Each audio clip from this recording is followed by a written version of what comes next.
Father, I just want to thank you for bringing us together. Lord, we want to thank you for Pastor Mandy.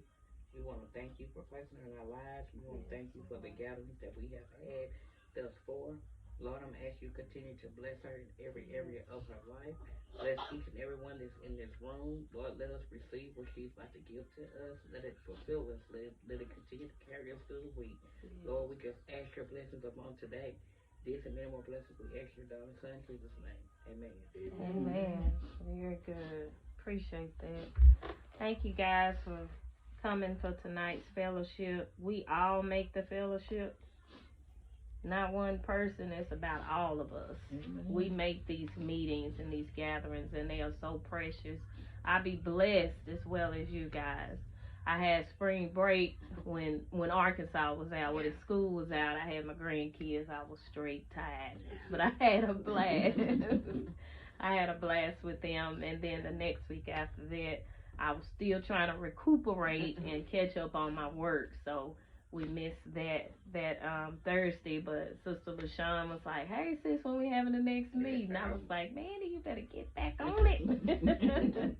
And so here we are. Okay, tonight we're not gonna talk for very long. We took care of some stuff before I turned this recording on, but we're gonna talk tonight about something that I feel is it's not discussed in the church. You rarely hear about this topic in the church setting, but let me read this scripture. This is Romans 12 and 19. Which I'm going to use for my scripture here. But it's a subject that I feel like is not talked about in church. It's a very overlooked subject. But yet, and again, it is a very important subject because it helps shape us, especially it affects men and women in the church. But yet, a lot of times it's not spoken of because, sometimes we'll overlook the grim stuff in order to bring out the good stuff all the time. Life is not always a bed of roses. Living for God is easy, but yet there's a lot of difficulties that come along with it. And so sometimes we overlook the things that happen in life. Sometimes we don't talk about those things. We just try to live in the biblical text, and life happens. And so we apply the word to our lives, but sometimes things happen in our lives and we just don't know how to deal and how to cope. This is Romans 12 and 19.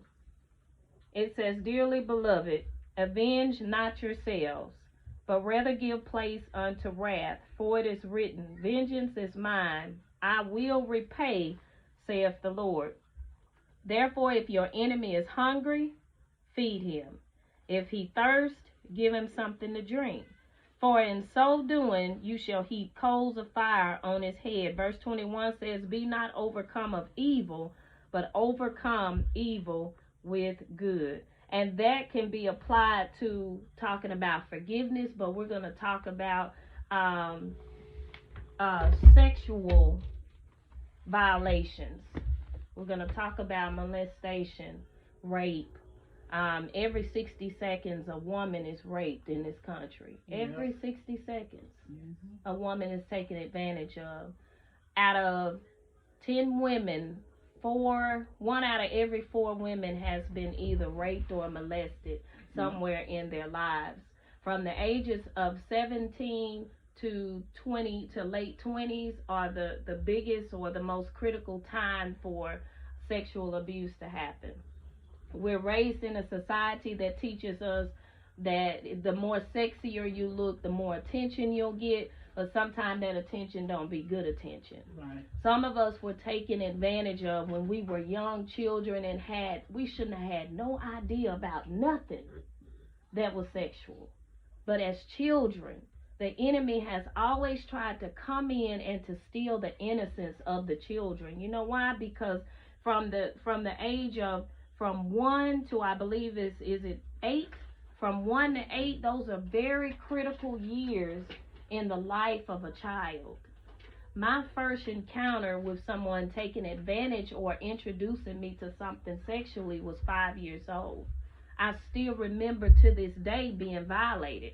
At the time, I didn't know what was going on. I thought it was just normal. I didn't like it, but I got money after it was over with. So I had to suffer through some things in order to get a couple of dollars, and I would cry all the way to the store to buy me some penny candy. Back then we had penny candy.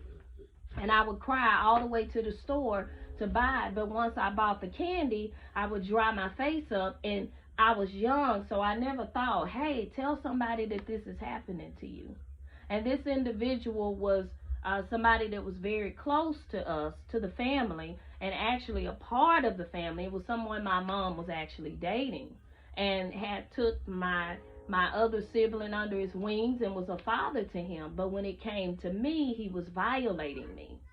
And so he didn't even live with my mom. He lived about 2 houses down. And so he would call my mother and he would say, hey, I need Mandy to come down here and take the trash out or to sweep the floor. And so my mom would send me, because it was her dude that she was dating, she would send me down, and I would tell her sometime that I didn't want to go. And she was thinking, you just don't want to take the trash out. So, you know, and I didn't know how to say this is not right, because I didn't really know what was happening to me. I knew I didn't like it, but I didn't know how to say anything to anybody. And a lot of times people just don't know how to tell anyone. Kids don't know a lot of times. That's why it's important for us to educate. Right. Educate your children.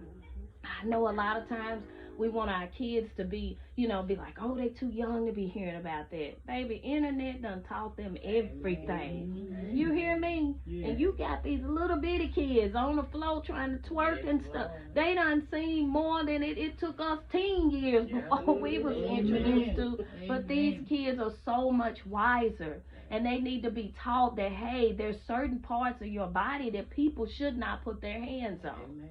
After this abuse went on for maybe about 2 or 3 years, I went on, and it caused me to become promiscuous when I got older. I didn't like what happened to me, but it started shaping me, because I was looking at the attention that I was getting from someone of the opposite sex. I ended up being molested for several years by a family member, a blood family member, that took advantage of me after that.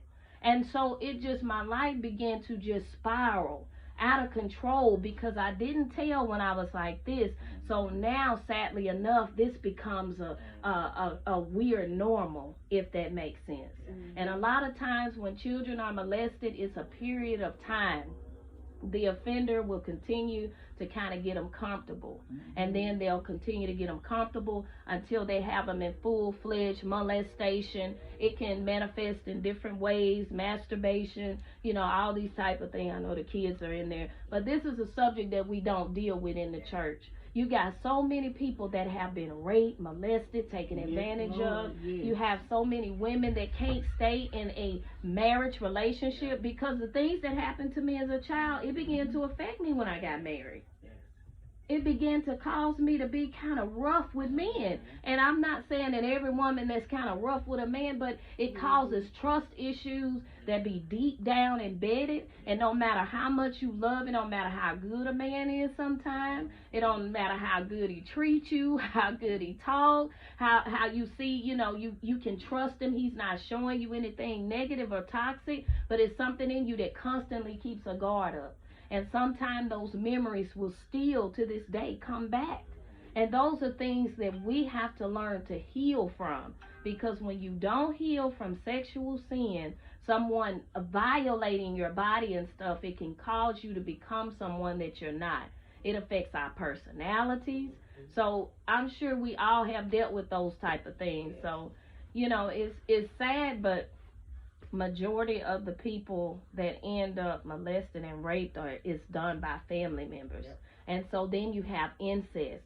We have children that have been born out of incest, cousins with cousins, and uncles fooling with nieces and nephews, and we don't talk about this kind of stuff. We just talk about, oh, I'm on my way to heaven and I'm so glad. But what about the child that has to face the fact that, hey, my parents are related? And a lot of times in the black community, we don't talk about this kind of stuff. We hide it.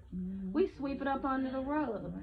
I was sitting one day and I was thinking about some situations and some issues in my family, and I was like, man, all the stuff that happened to me, sometimes it'll make you feel like, what's wrong with me? Why'd I have to go through that? Everybody else seemed like they had a better life or a normal childhood than I did. And my mother found out that her boyfriend at the time molested me probably about 8 years ago. I've carried that until 8 years ago. She and I bumped heads like this. We bumped heads from the time I was young, because when I became older, I was mad at her because I was like, you didn't protect me. I did not communicate to her. She had some indication, or that intuition that women have a lot of times, especially when it comes to your children. You look at behaviors of your kids. A lot of times the different behaviors will say, hey, something's going on, especially when they get around family members or get around someone that you're dating and stuff. This stuff very important. Watch how they interact around them. And teaching our kids that it's okay to crawl up on grown men laps, that's a no-go. I don't care even if they're family. But you have some kids, they so free-hearted because it's an innocence when they're young. And so I was sitting, and me and my mother, we bumped heads. We didn't talk. We didn't have a relationship. And a lot of times we look from the outside of things and just say, oh, they don't talk. They fell out over a pair of shoes 5 years ago. They let pair of shoes bring a separation, and I'm just making up something. But it wasn't the shoes. It was the hurt and the pain and me feeling like she allowed me to be done like that. And then so I was serving God, going to church, praying for people, teaching. But when it came to my mama, I was like, I just don't fool with her like that. And I knew that wasn't the right attitude to have, but I was hurt because I felt that she didn't protect me. And it's hard to tell people when you've been through things like that. When you get into relationships, it's honestly, sometimes we only tell so much. When you get with in a relationship with a man, you only gonna tell him so much because we're still vulnerable or sensitive, especially when we've been molested or sexually abused or raped or something in that order. And so we were sitting in the backyard, and I began to open up to my mom, and it was God. I know it was God because I needed to make things right there. And I opened up to her, and I told her what happened to me. And she shook her head, and she said, I'm so sorry. And my mother is not an apologizer. And I mean, she's not an emotional person to where she'll say, I'm sorry, hug. We didn't get hugs, kisses. A lot of black families just didn't grow up like that. It's like, I love you because I'm putting clothes on your back, food in your mouth kind of way. And, my mother was not a God-fearing woman when we were growing up. And so she told me, she said, I'm sorry. She said, but I did tell him, if you ever touch my daughter, I'll kill you. And she said she said those words to him, so therefore she knew it was some red flag somewhere. But she didn't know that he had actually got to me.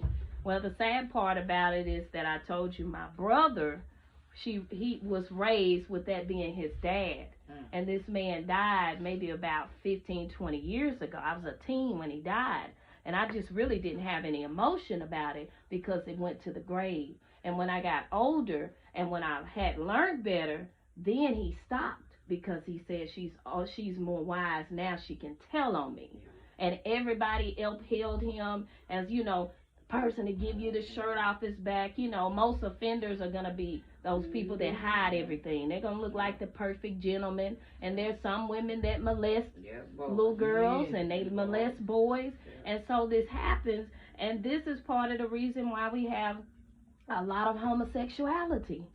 And it's not that people, and I'm not saying that I agree with the act of homosexuality, but there is a root to everything. And what we do not deal with, a lot of times will come back to deal with us.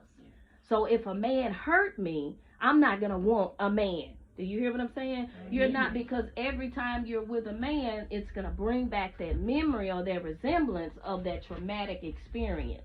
And we have to allow God to help us to deal with these things, because if we don't, we're going to be broken people the rest of our lives. Some people done been married 4 and 5 and 6 times. It's not because they just terrible people. They just never dealt with their past. You got men. I know a man that had been molested by his uncle, his mom's brother, and him and his mom and the brother were like this. But he was molesting him from a little boy. And when he got up to a teen, he continued to molest him. And he told me, he said, he was, at the time, he said, I was evangelist. He said, evangelist, he said, when I got old enough to be intimate, and y'all know what the word I'm meaning, when I got old enough, he said, I slept with every woman I could, because every time that memory came to his mind, he felt dirty, you know, he felt unclean, and all of this, and these thoughts of being gay and everything was going through his mind. He said, I slept with every woman I could. He said, I hurt so many women because I was trying to find that manhood feel, because every time I thought about what my uncle had done to me. And you know, and that's a very sad case.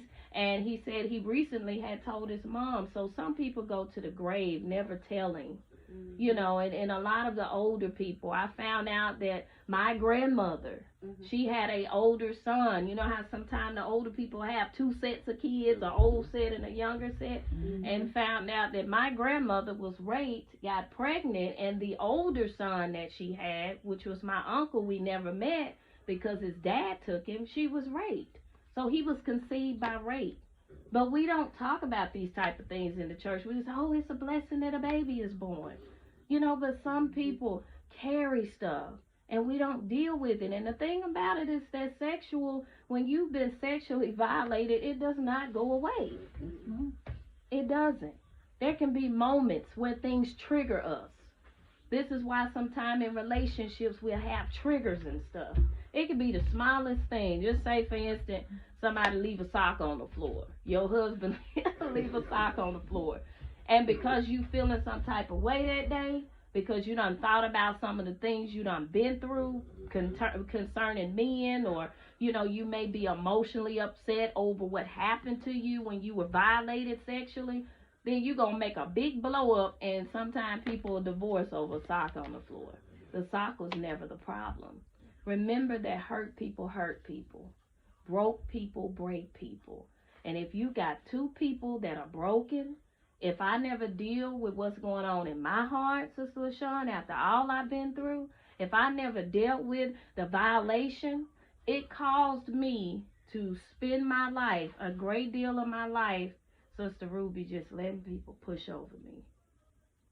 I thought I was being sweet as pie, but I was letting people just push over me. You know why? Because I didn't know how to say no. And a lot of times we don't know how to say no. We become passive.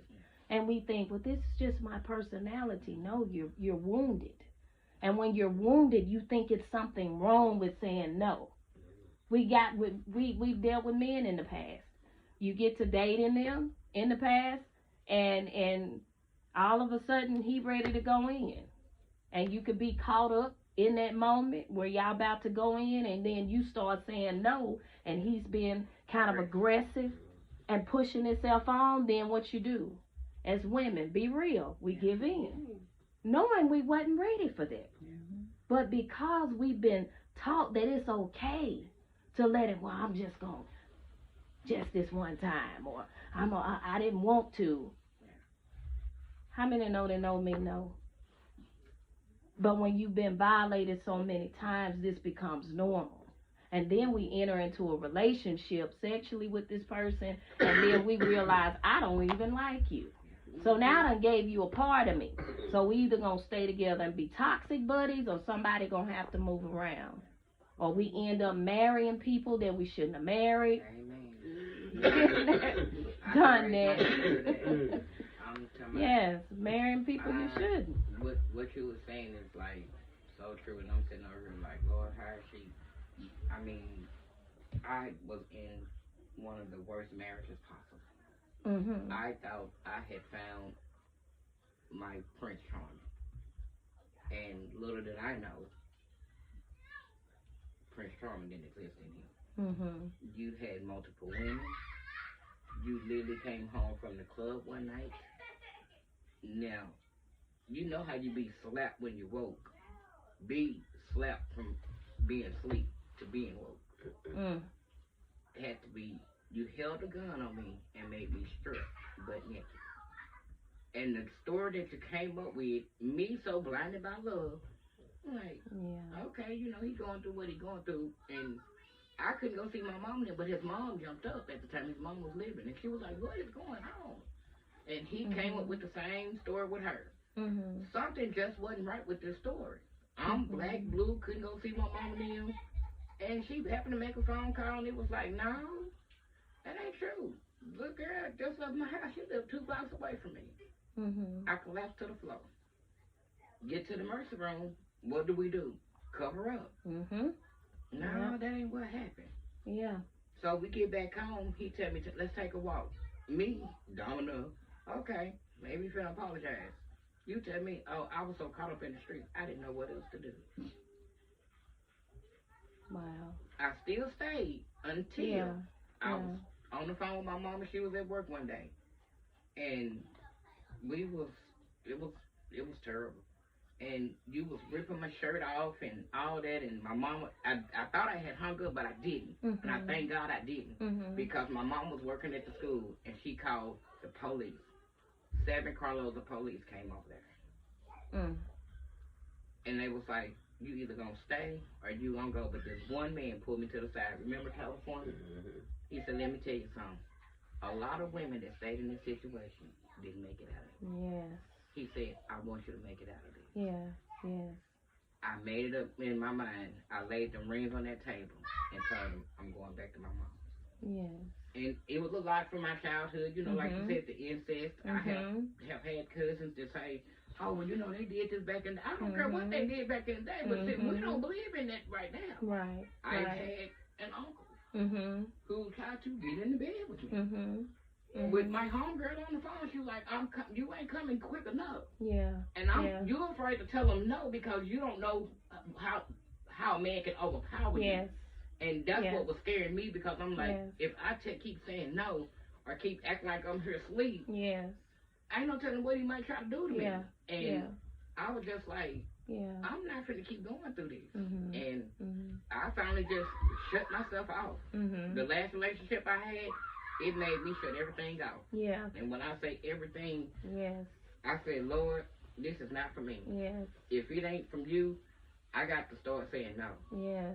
And I used to talk to Rude about it. Kay know one incident. I was just like, I never thought this would happen, you know. And then for a man to sit up and deny it, you know, we've done this, and you know the hurt that I've told you I've dealt with.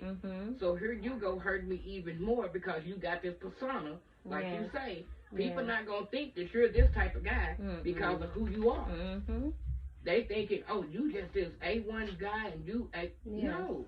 Right. You got some deep down issues on the inside of you that you need to deal with because you're hurting women. Right. And when you hurt that woman go, again, it triggers something in them that they didn't deal with coming up as a kid. Yes. Or as a teenager. As a teen, that's right. And it does, and it plays a part in shaping us and throughout our lives. You know, I know a young lady that was molested repeatedly by her pastor. Picked her up on the van to take them for youth service. He drove the van, picked up all the kids. He would drop all the kids off and make her wait until last and take her out and sexually assault her time after time. This young lady carried this. She's probably about 30-something now, but she carried this all the way up until, y'all remember those girls that was on the internet exposing the preachers in the Texarkana area. She was a victim of one of those pastors. He was molested. He was having sex with her and forcing her and stuff. And so not only did she come forth, but it was so many other little girls that he was doing it to them, doing it in the studies, taking advantage of them, raping them in his study, calling them in the back. And the parents were thinking that they were sending their children to church to find Christ, and he was having a heyday with these little girls. And so it's one young lady in particular, and I can't tell her story because I don't know it completely, but she went straight lesbian, cut her hair off, and they said that's the reason why. She's a very pretty lady, you know, but she identifies as male because he hurt her or violated her so much. And you know, there's leaderships, you can't trust every leadership. And when you're in church, I see people sending their kids to the bathroom by themselves, little girls and little boys. Now the congregation facing this way, bathrooms back here through the door, and your little girl say, I need to go pee, mama. Go on to the bathroom. Even though it's an usher at that door, it's not that usher's responsibility to watch out for your child. You don't know who in that hallway, and not everybody in the church is of the church. Jesus said, beware the wolves in sheep clothing. Predators love to go into the sanctuary a lot of times. Why? Because it's so many kids there. You've got, even with the Catholic Church, a lot of those priests and stuff like that, they pedophiles. You don't come towards your mom. They be on the little boys. They take them positions so they can be around children. Walt Disney built Disneyland because he was a pedophile. Exactly. And he knew the kids would come to, you know, research-wise, I learned that. He knew it would be kids there every day. So kids are innocent. And the enemy tries to take children when they're young, like ourselves and so many others. Like Sister LaShawn said, so many people done dealt with incest. Some people have willingly done incest. And, you know, at the time we were in a mindset that, hey, we could have been, a lot of times your offender will teach you that this is okay. A lot of times people will catch you, family members can catch you vulnerable. I mean, it can be so much, and then it make us feel like, man, I'm just so embarrassed, and I'm dirty, and God ain't gonna love me because of what I've been through. No, all of that was the enemy trying to destroy you because your destiny's so big. And I had to realize everything I went through, I'm not that. I went into depression thinking about, man, I was so stupid. How let this happen to me? Why didn't I say something? And you know what? It's sad, but we'll beat ourselves up, but we never identified that person had a problem. When you got grown men that look at children as sexual prey, that is a problem. That is a pedophile, narcissistic, unclean spirit. It's a demon that makes a man desire a child when you got women around here trying to give it away. That's the part I don't understand. You got men that are raping women when you got women that are giving it away for $2. That's what I don't understand. Or give it away for free. But it's because of that innocence that they want to strip. You know, when Jesus was born, Herod sent out a decree and said all the kids of 2 years old and under, kill them. We don't know which one it is. We know that he's born because the wise men never came back and told him. He said, y'all go find the Savior, and when you come back, let me know he was born. Herod wanted him dead because he thought Christ was going to grow up and take his throne. He wasn't worried about him being or believing he was the Son of God. He just knew that through David's lineage, he thought, well, he's going to take my throne. I'm not going to be king when this young man grow up. So the wise men went out another way because God told them, don't go back that way. Warned them.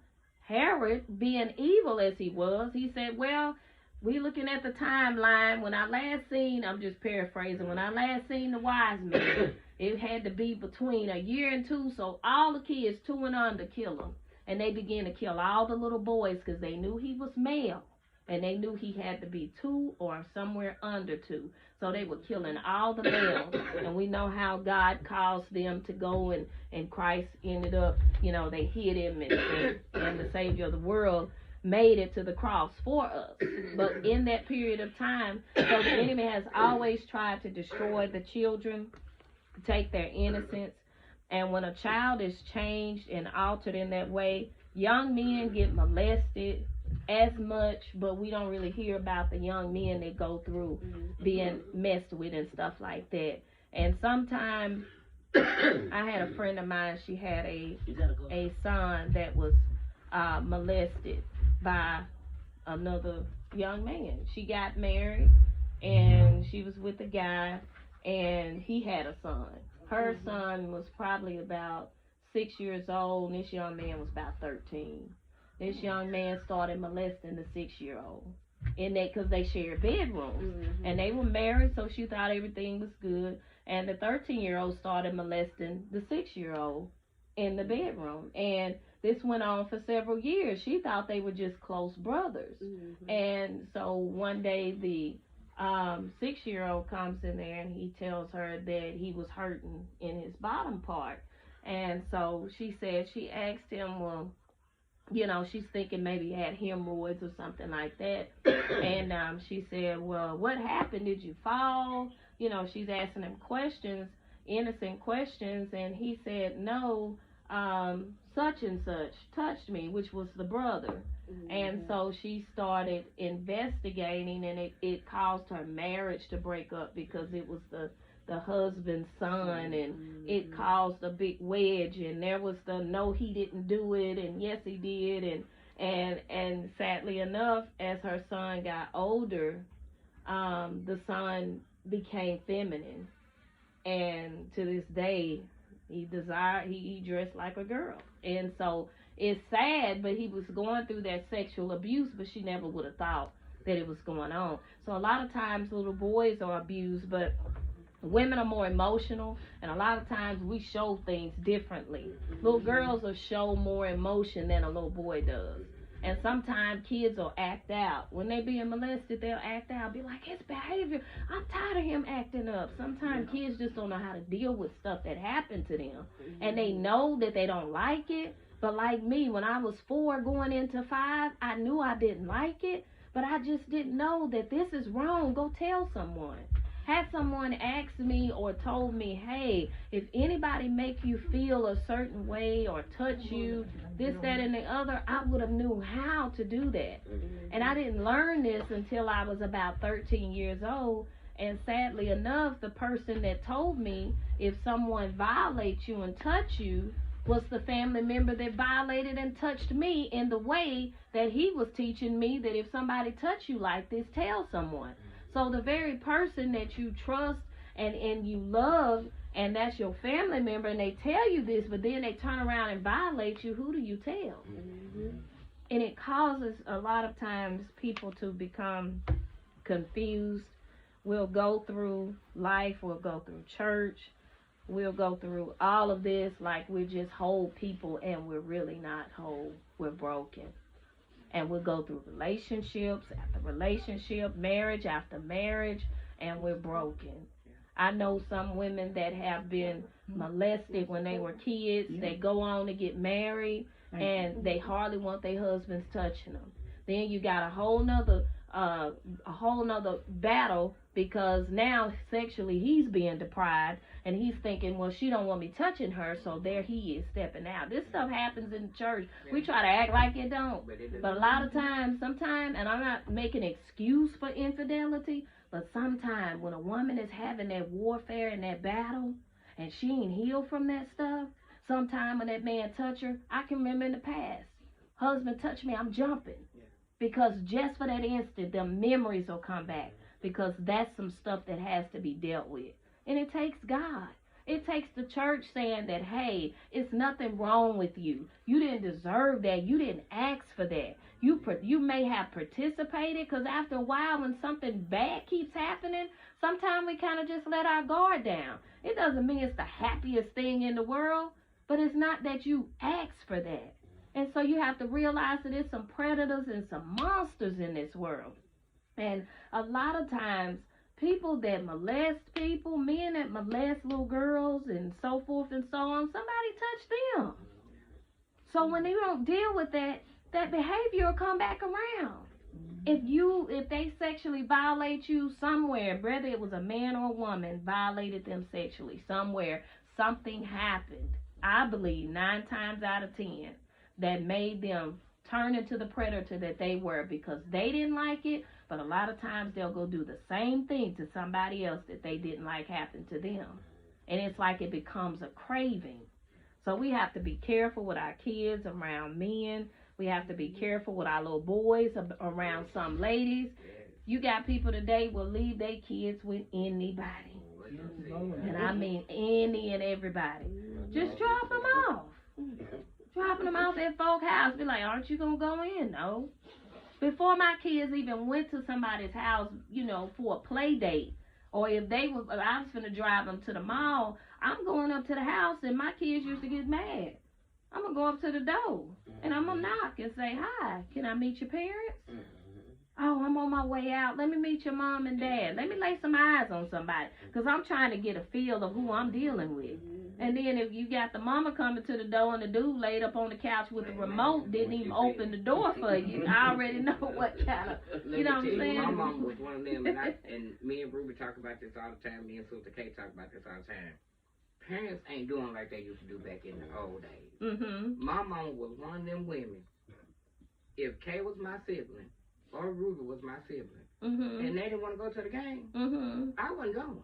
Mm-hmm. That's just how it was. Yes. It didn't matter Yes. if I wanted to go. Okay, guess what? You'll get your chance, but it won't be tonight. Won't be tonight. And what happened was, and I see why, because at 16, Mm-hmm.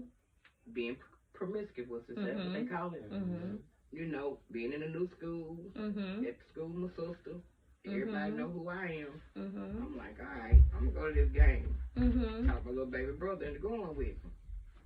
It wasn't a good idea Yeah. because I ended up doing something that Mhm. my mama didn't approve of. Mm-hmm. And the guy that I blamed it on was like, why would you do that? Mm-hmm. And I'm like, I don't know. Mm-hmm. I just thought I would use you so it would make it easier with her. Mm-hmm. I felt like if I'd have told her the truth, it'd have been more better. Yeah. But Yeah. my little brother, he was like, Mama, I didn't see her at the game. Mm-hmm. She said, what was the scope? All I could say was Camden won. She said, no, what was the score? Come here now. I said, Camden won. She said, I'm going to ask you one more time. She said, next time, if you can't tell me the truth, you'll see the repercussions afterwards. Mm-hmm. I said, Camden won. Let the night pass. The next day, school bus run. See my mama standing out there with a bell. What she finna do with my friends on this bus? I know she ain't finna whoop me and my friends. She was old school. Told me up when I hit that bottom step and I felt lit. Guess what? It was 18 and the gentleman came and knocked on my door and asked her could he take me out. No, that's right. I said, well, it really does. Chivalry still, it's not dead. You know, you have some men that still, and his parents was the same way. I used to go out to their house, and we would go sit up in the room. They would send the baby brother up in there, and he would go sit. I'm like, wait. Nope. Yeah. But no, and we was almost, I was almost grown. Yes. But out of respect, that's how they came up. That's how my mom came up, and I was listening to somebody on TV. Kids these days don't know what it's like not to have a cell phone, a tablet. So because when we was coming up, if your parents was on a house phone, you had to remember that 10-digit number, and you had to wait, and you was lucky if your parents said, so-and-so called you, or you so-and-so, let them go to the phone. Yes. Because that's all we had. Yes. We didn't have the luxury of cell phones and tablets and social media or nothing like that. We had the old school way, that house phone. Right. That was it. These kids, this day and age, they don't know what it's like to go. If we sent them back to the old days when we was coming up, they wouldn't make it. No. They literally would just take me somewhere and drop me off. They were like, I can't do it. And y'all know it because y'all have kids. But y'all know, what are these kids mostly into these days? Their phone. If you take their phone away from them, they felt like you done took their life. Yes, a whooping don't work with discipline. Taking them Mama, phones. you really taking it? Yeah, can't nobody text. I can't get on. We wasn't worried about Snapchat, Twitter, and all this stuff that I can't. We didn't know nothing about none of that. All we knew, I'll see you at school tomorrow. Yep. If my mama let me call you now, I'm going to call you.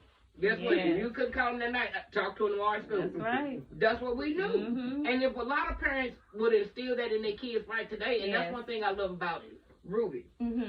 Her kids don't go to a lot of people's house. And if they do go, she gonna know who they going with. Who they going with, yes. And she not sending them empty-handed. I tell people all the time, if she send her kids to your house, trust and believe, they got a bag of snacks with them. Yeah. Because she don't need them eating your food. And groceries and everything. And I'm talking about, she'll tell you, if that ain't enough, call me. Yes. But I told her, even back when, I was like, Ruby, I said, you're an old school mom. Yeah. I said, because, honey, you make sure you know who your kids are with, and you able to call to my kids all right? If my kids been bad, because if so, I'm coming to get or you can whoop them. Because back then, that's how we came up. Yeah. If we was at somebody's house, we did something wrong, we got to whoop right there where we was at. And don't let the parents come get you because you don't get them. You got to know. They talk, soon mad and pissed. Yeah. Oh, my grandmother, it used to be bad, Pastor Mandy. My grandmother them stayed across the street from us. She worked 3 jobs. So my brother, he was more like a daddy figure because he was the oldest. Me and my baby brother, we was the youngest too. So we always thought we could get away with anything. We got, my grandfather whooped me one time. My grandmother, she buried none. She didn't play. She had a mean streak in her. And as soon as my mama came in from work, let me tell you what, I'm like, you just whooped me. This is what she did. And the teacher called, and I called that teacher a lie. That's why I tell people, like, when people say, shut up to me, it triggers something in me because my grandmother coming up, that was not a word to use. It would be quiet or hush. But that shut up would get you popped in the mouth so quick, and you would be in the yesteryear still trying to come out because they didn't play that back then. But now these kids, you got little kids that will tell you where to go and how to go, and you can look at them like, what your parents say? But the parents ain't teaching them because they too busy making sure they good. They got the weave down their back, their nails done, trying to find out an outfit to wear to the club. Girl, look at my eyebrows. I ain't had my eyebrows done. Oh, Jesus. She said, look at that. You missed that last week. We talked about how the women try to get out and be like other women with the eyelashes and the bunny. I'm just saying. Today, remember when we pulled up? Oh. That made me think about what Pastor said last week. Somebody had the bonnet on. When we pulled up, the tights. Leggings in that bonnet. The bonnet. Okay. And I said, in my head, nobody knew what I was thinking because they wasn't here. And I just kept looking over there and I'm like, I said, she think you finna go where? And she said, one more time, I said, just talk about this in the last gathering. You were finna go work out with this bonnet on. I'm like, because Papa said she wants to know who invented the bonnet. I do, wearing a mouth. You see them out everywhere. You see her got the hair done. Ain't she a hairstyle? Yes, they be having their hair done under them. It behooves me. I don't know. And What's ever the since you have mindset? said that, every time I go into Walmart, I said, Pastor called it out. I said, go up now in Walmart with this song. I said, summer getting ready to come. Is they going to let their hair down for summer? Nope. Or is the bunny They going to gonna take wear over for them the summer bonnets. too? They wear just buy the design, different design, and keep wearing them. These kids think you're funny. They wearing the big baker hat. What they do, baby? She said it's been over a minute and she's still in there preaching. Which one? Huh? Which one? The glasses or both Both of of them them? wear glasses. She The said red it's or been the over- black and white? She got glasses on. She said it's been over a minute. She's still in The there bright preaching. skin one. Oh, the one. Oh, that's fair. Carter said the same thing. He said, am I going to get something to drink or eat? Them kids. Hey, kids are brutally honest. Yeah. I love them. But they don't understand. gonna You tell know, when you. grown-ups get together and you fellowship. Yeah. I mean, we When don't they get get- this often. And like I Yeah. said, Pastor Mandy, you is a gift from God because Yes, you're it keeping is. it real. And even with what you're doing, a lot of women is going to be able to hear that Yes. and understand. Yes. I went through this, but I can overcome it Yes. because Yes. I didn't go through it by myself. Right. Because a lot of women feel alone with yes. that, with the molestation, Yes. abusive relationships, Yes. all of that. Yes. They feel alone Mhm. because you don't know who you can and cannot talk That's to right. about certain situations. That's right. Because a lot of people won't reciprocate what you get when you talking to them about what you went through. And they just keep on going through life like, okay, like I see a lot of girls say, well, this why I'm with this man or I'm with this man because my daddy wasn't around.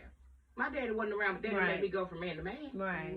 Because guess what? I had a mama, Mhm. and I looked at the strongness in that woman Yes. of my mama. Yes. She raised 5 kids by herself. Mhm. She didn't run. When her and my daddy divorced, Yes. I can tell you my mama dated 2 guys. And my mama Wow. 72 years old. Yes. That was after that. That was it. Yeah. She said, I'm good. Mhm. And never went looking for nail. She didn't go Oh, that's partying. right. She Yeah. didn't go drinking. She didn't Yeah. invite nobody over. And I Yeah. look at, if my mama can do it, why can't I? Yeah. Yeah.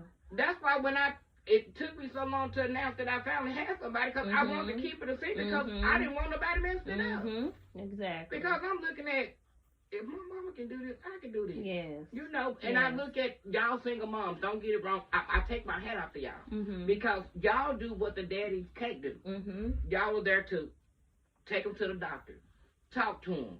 When they wake up in the middle of the night sick, the moms are the ones doing it. Yes. A lot of people don't give y'all credit and give y'all flowers when it's due because Yes. they too busy trying to praise themselves. Yes. No, y'all deserve that because y'all go through a lot. Yes. Y'all carry these kids, but y'all Mhm. also still doing what nobody else is doing. Mhm. You might have to miss work because your child's sick, because you Right. can't find nobody to look after, or like you said, you can't trust nobody to watch out. Right. So you got to stay home and miss a day of work Mhm. because you got to make sure your child's straight. Mhm. I'm grateful for y'all because Yeah. y'all are a good example for other women, single moms especially, Yes. out there that don't know what to do Right. and don't know which way to turn. That's true. Without y'all, especially you having like Mhm. the channel that you have. Mhm. Again, a lot of women can go back and look at that because I tell them all the time, go to YouTube Mhm. and just listen at what she said or listen at what she talked about because she's not hiding anything. Right. Right. She's being authentic to let you know it's okay because I've been where you've been. Yes. And they was like, oh, you for real? Yeah, just go and look at it. Subscribe to it. Mhm. You'll be surprised because a Yes. lot of us wouldn't be where we were Yes. if it wasn't for you telling your truth. Yes. Because we've held it in. Me and Kay talked about some stuff we went through, Mhm. but it only stayed with us. I Mhm. revealed something to Ruby one time, and she was like, what? Mhm. And I was like, yeah. Yeah. And it shocked her because it was a family member. Yeah. Yeah. And she was like, I never would have thought that. Mhm. I showed my brother a text that was in my phone from a first cousin. Mhm. And he was like, wow. Yeah. I was like, yeah, he was lying to you Yes. to cover up what he wanted to say to you. Yes. Because he wanted to keep me over here. Mhm. And you was trying to do it by bribing me with my cash app. Mhm. What's your cash app? Mhm. Ain't nobody got to know. Send this. No. Yeah. We're Yeah. cousins. Yeah. What are you doing? Right. Like, who thinks this way? Mhm. What is wrong with you? Right. And people wouldn't believe that he would be that type of guy because of who his parents That's was, normally how where it he is. growed up at, Mhm. how they came up. Yep. But little do you know, he got a little demon on the inside of him that believe in that cousins to sleep together. Mhm. And it's not Yeah. fair. It's not. Because I couldn't run to nobody to tell nobody because Right. the first thing they blamed on was the alcohol. Yeah. Oh, Yeah. that was the alcohol. Anybody know if you drinking, I don't care how drunk you done been or Right. whatever you on. If you getting ready to send somebody something, you got to scroll up because you done sent 1,000 messages probably in one day. As the I'm not saying saying goes, 1,000. a drunk man always speak his truth. What you just A said? drunk man speaks sober thoughts. So whatever they come out with, that's why I listen to people when they been drinking, they behave or act a certain way. I've heard that too. Oh, I had a little bit too much to drink. Just look over me. Yeah. And it's sad because the person that violated me, after the first time they violated me, they came back and apologized for it, but yet did it again. And you know, a lot of times these young men, they become promiscuous because they be watching porn and stuff. They introduced to that as teens. Yeah. And these days, you ain't got to go far to see some girl shaking her booty all over the internet. And you know I be what? seeing little bitty kids, Yeah. 7 and 8, 9 years old. I walk by, he doing this. Already trained. I have a friend, and I don't say no name because I know every court I'm talking about. Mhm. But her daughter, the 6-year-old, he's 6 right? What you see your dad do, you literally did it to your little brother. Oh, But wow. you even asked him, you was taking your foot massage, and you asked him, how do they feel? They feel good. Wow. The mom can't say anything because 1, the court system, 2, Mhm. her mama, 3, her grandma. Mm. that's why I think she didn't come today, because she said the last time she felt out of place. I said, one thing about us is she didn't dignify white, black, yellow, purple, blue, green. I said she was just speaking in general about us women trying to be like other women. I said, it's plenty of women that see these women on TV, just like you said. Yes. Go out here and do this right here, and look what happened. Like, who, Ruby, that was me and you talking about somebody died of a butt lift. Who was that we was talking about? Oh, yeah. Somebody got, remember what you was talking about? Somebody that we know went to Miami, the girl said, and had one done. And she died from it. And I said, Pastor just told us it's like 10,000 women died from that. Yes, every year. But if they'd have caught your message, they would have known or heard that. And we went to talking about the K. Michelle killer body.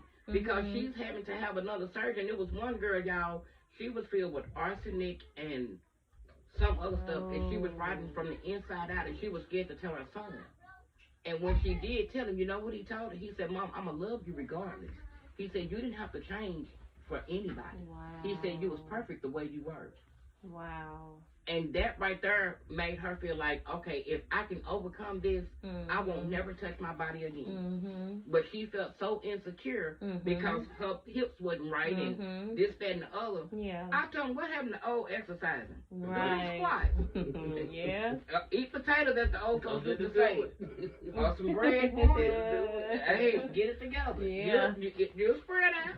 You know what I'm saying? Ass squeaking in a hurry. Thank you. And I was like, it's just shocking because this woman can't say anything about what's going on with her kids. Yeah. Because of the backlash. Is it too dark for me to go outside with them? No, the light will come on. Because I was going to go out there with them so they got their stuff. You know, they about to teach me how to get on this. Just look, check this out. Shallow, baby, you my God, dog. Don't hurt yourself now, bro. I'll try not to. We help them, huh? I'll be there to get her. So, this, but I mean, she can't say anything because in order for her to see her daughter, the courts literally told her sweep it on the road. But it happened to her. It happened to her daddy. So I'm like, this is a pattern that's falling through in your family. So when she went to court, the court thought you was coaching your daughter.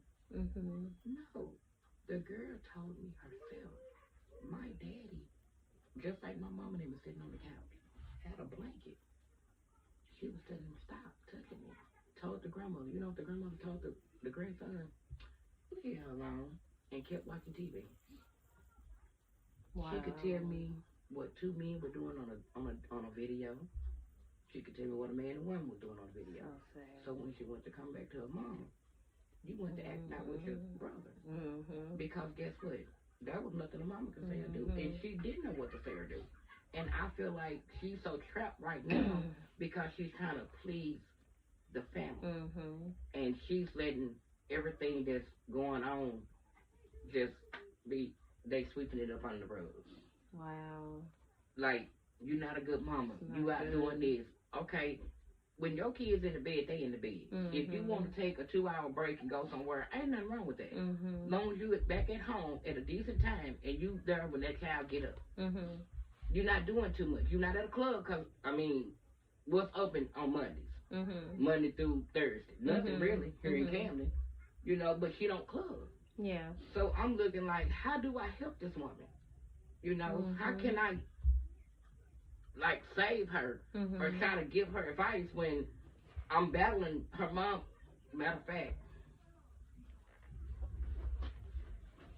I got a text last night, and this is what it said, and it baffled me. But like, it was like, it made me feel like we didn't go to church or we didn't have Bible study enough.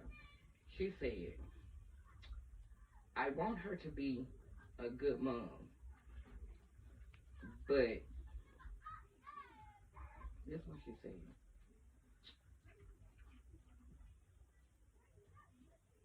I hope you understand where I'm coming from. I'm not gonna say the name. I want her to be a good mom to her son. I just got out of church and I feel good. God is good. kept looking at the message. I'm like, hold on. I was on the phone with y'all. I hurried up and text right back. God is awesome. He's good. But you're not going to sit up here and try to make me feel bad because you're dealing with your demons. Because you don't want her to do certain things. You can't blame everybody else for what you're feeling and what you're going through and the guilt that you're holding. Right. Because somebody else is trying to help your child. Right. Because like I don't go anywhere. Everybody know I don't go nowhere after dark. I don't have a car to go nowhere. I don't even have a car to go nowhere during the day, so I'm going to go at night.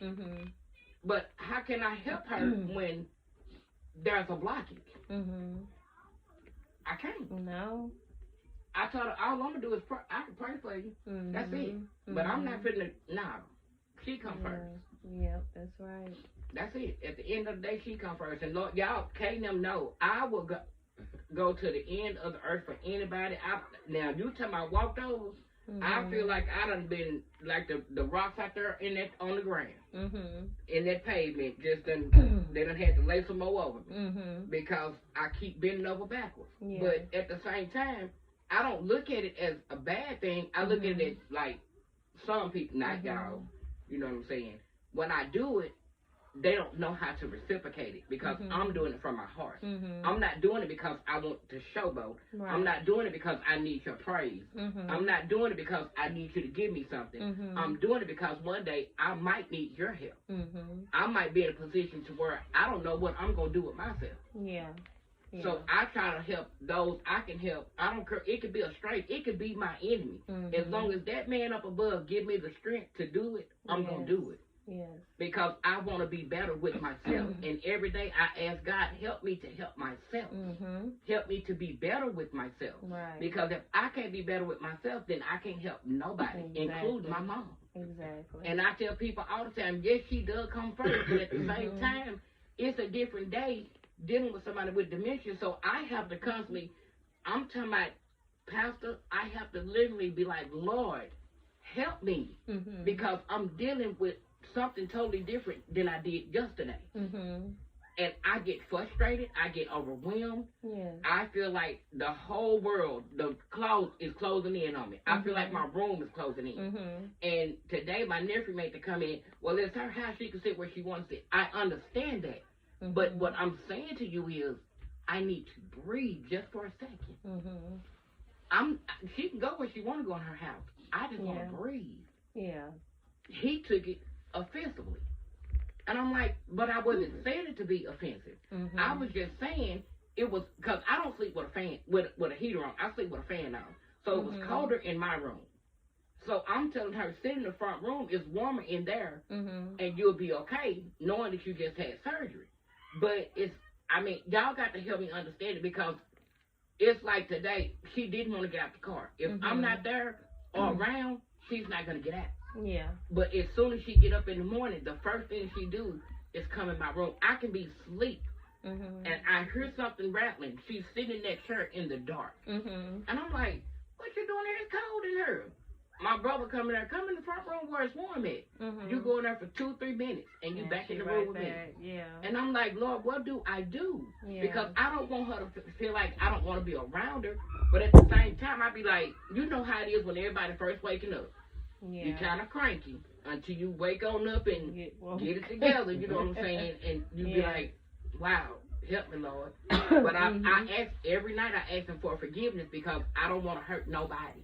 I don't care if it's a little misunderstanding or mishap. I don't ever want to hurt anybody. I always ask God, please forgive me. Yeah. Because I never know, like I said, when I might need some help. And the way things are going with her, I never will know. Yeah. Because I'm not going to know what to do. Yeah. That woman kept telling me, well, you're right, I can't prepare myself for that. You can say it's coming. I know it's coming. But guess what? You can never prepare for it. Right. I said, and you don't know what I'm going through. And I tell Ruby, I called Kay, and I came over here the other night to Sister Kay. And when I walked in, I just broke down.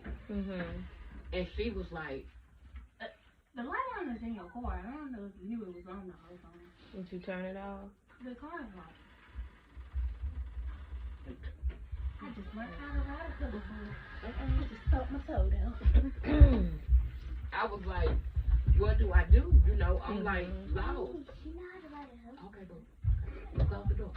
I was like, and Kay was like, John, I'm so sorry that you're having to go through this. I go Monday to determine if I'm gonna go through with this back surgery or